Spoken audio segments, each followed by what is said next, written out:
Bismillahirrahmanirrahim. Assalamualaikum warahmatullahi wabarakatuh. Alhamdulillahirrabbilalamin. Wassalatu wassalamu ala ashrafil anbiya'i wal mursalin wa ala alihi wa sahbihi ajma'in. Baiklah, sebelum kita mulakan pelajaran pada hari ini, Ustazah ingin memperkenalkan diri Ustazah. Nama Ustazah Nur Syamim binti Razali.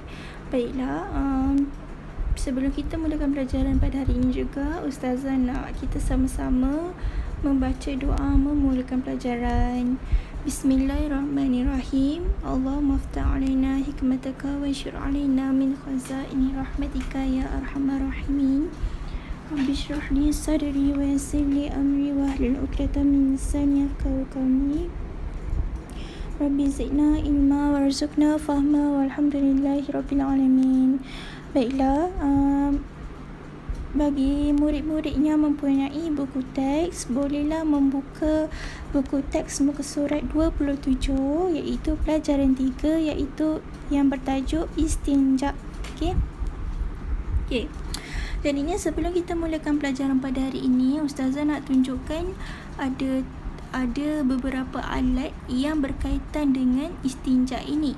Tajuk istinja ini. Okey, yang pertama adalah gambar yang pertama itu adalah ada 3 biji batu. Yang kedua, gambar yang kedua ini adalah segelas air, dan yang ketiga ini adalah sekotak tisu.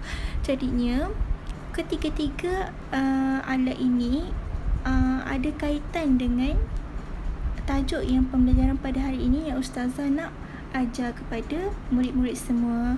Okey, kalau nak tahu apa kaitan dia, jom kita teruskan pelajaran pada hari ini. Okey, kita boleh tengok pengertian istinja. Okey, pengertian istinja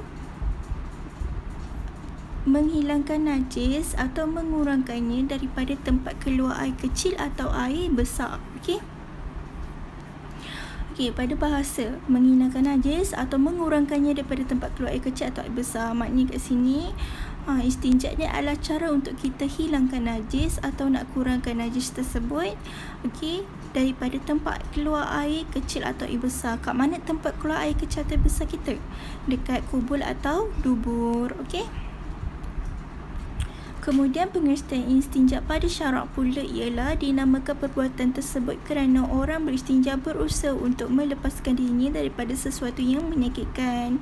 Okey, contohnya orang beristinja ni dia mempunyai usaha untuk dia lepaskan diri dia daripada sesuatu yang menyakitkan. Sesuatu yang menyakitkan tu apa? Sesuatu yang menyakitkan itu adalah najis tersebutlah. Najis, kekotoran tu, dia nak melepaskan diri dia daripada kekotoran tu semua. Okey, kemudian kita tengok hukum istinja. Okey, hukum istinja adalah wajib. Okey, maka kalau kita tak melakukan istinja, boleh ke untuk kita melakukan ibadah? Okey, jawapannya adalah tidak boleh. Sebab kalau kita nak lakukan ibadah, contohnya kita nak solat, kita nak baca Quran, kita mestilah berwuduk dan kita mestilah bersih daripada segala kekotoran, kan? Daripada segala najis. Jadinya hukum beristinja adalah wajib. Okey, kemudian kita tengok kepada slide seterusnya, iaitu alat istinja. Okey, alat istinja yang pertama adalah air. Okey, kalau air, kenapa air ini sesuai untuk dijadikan sebagai alat istinja? Sebab air ini mudah didapati dan air ini mestilah bersih lagi menyucikan, suci lagi menyucikan. Kalau contoh air itu terkena najis kucing ke, ataupun tai kucing, tai anjing ke, ataupun muntah kucing ke, boleh ke untuk kita melaksanakan, untuk kita jadikan dia sebagai alat istinja? Maka jawapannya adalah ya, tidak boleh, sebab air tadi tu telah tercemar oleh najis-najis yang lain. Jadinya hukumnya tidak boleh. Okey, kemudian alat yang kedua adalah batu. Kenapa batu sesuai untuk dijadikan sebagai alat beristinja? Sebab batu adalah antara bahan yang kesat yang sesuai untuk dijadikan sebagai alat istinja. Okey, kalau contoh batu tu pun terkena najis kucing atau najis anjing, maka boleh ke untuk dijadikan sebagai alat istinja? Maka jawapannya tidak boleh, sebab alat istinja ni mestilah bersih daripada segala najis, tak boleh ada kekotoran atau najis-najis yang lain. Okey, kemudian yang ketiga, sesuatu yang kesat, macam tadilah yang ustazah cakap, kita boleh gunakan batu ataupun kita mungkin boleh gunakan tisu, dan kita boleh juga gunakan kertas atau surat khabar kan. Contoh, kawasan rumah kita tak ada air, macam mana kita nak berstinja ni, tak ada air kan. Jadinya kita bolehlah menggunakan alat-alat yang macam mana ustazah cakap tadi. Okey. Kemudian kita tengok yang keempat, bukan bahan yang dihormati. Maksud bukan bahan yang dihormati ni kat sini, macam contoh makanan.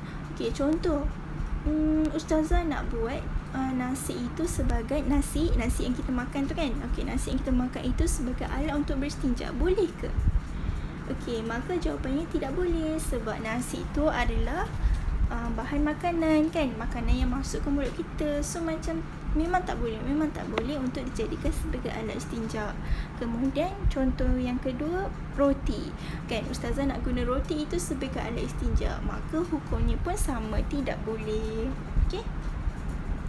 Kemudian kalau contoh kalau siapa yang ada buku teks Nusrat 28 boleh rujuk. Okey, sesuatu yang menjadi makanan jin, kita tengok yang jin, yang nombor 3 jin tu. Okey, sesuatu yang menjadi makanan jin seperti tulang walaupun telah dibakar hangus, tetap tak boleh dijadikan sebagai alat istinja. Okey, maknanya kat sini untuk pengetahuan semua, tulang adalah makanan kesukaan jin. Okey, jin memang suka sangat makan tulang. Tulang-tulang ayam ke, tulang ikan ke, memang disuka makan. Okey, jadinya kita tak boleh menggunakan tulang tersebut sebagai alat untuk kita beristinja. Okey. Kemudian kita tengok yang kat muka surat 28 tu kan, yang muka surat 4 tu, makanan binatang seperti rumput dan sebagainya haruslah beristinja dengannya. Okey, maknanya kat sini kalau contoh kita dah, kawasan rumah kita dah tak ada air kan, kita pun boleh juga menggunakan rumput.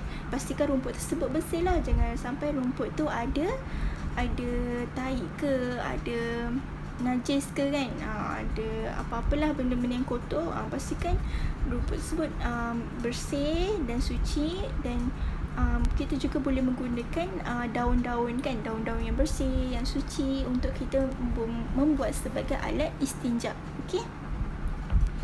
Jadinya alat-alat istinja ni sebenarnya sangat penting lah, sangat penting untuk kita punya kita punya diri, untuk kita beribadah, supaya kita punya ibadah tu suci lah keadaannya, jangan dalam keadaan yang kotor. Okey. Contohnya ustazah akan bagi contoh lagi kan. Contohnya macam kita dalam hutan kan, dalam hutan tak ada air, bekalan air kita pun dah habis. So kita bolehlah cari, kita sesatkan dalam hutan kan, so kita bolehlah cari cara-cara alat-alat istinja ni, macam batu ke kan, daun kering ke, ataupun rumput tadi tu ke, untuk dijadikan sebagai alat istinja. Tak ada masalah. Okey. Jadi ini ustazah rasa untuk hari ini setakat itu saja. Okey. Pembelajaran seterusnya akan diteruskan pada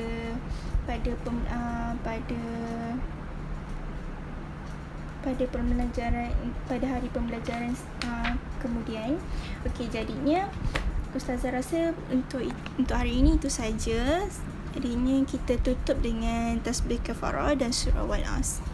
Bismillahirrahmanirrahim. Subhanakallahumma wa bihamdika asyhadu an la ilaha illa anta astaghfiruka wa atubu ilaik. Wassallallahu ala sayyidina Muhammad wa ala alihi washabihi wasallam walhamdulillahi rabbil alamin. Wal-'asri innal insana lafi khusr illa alladhina amanu wa 'amilus solihati wa tawassaw bil haqqi wa tawassaw bis sabr. Jadinya ustazah rasa itu saja untuk hari ini. Sekian, wabillahi taufiq wal hidayah. Wassalamualaikum warahmatullahi wabarakatuh.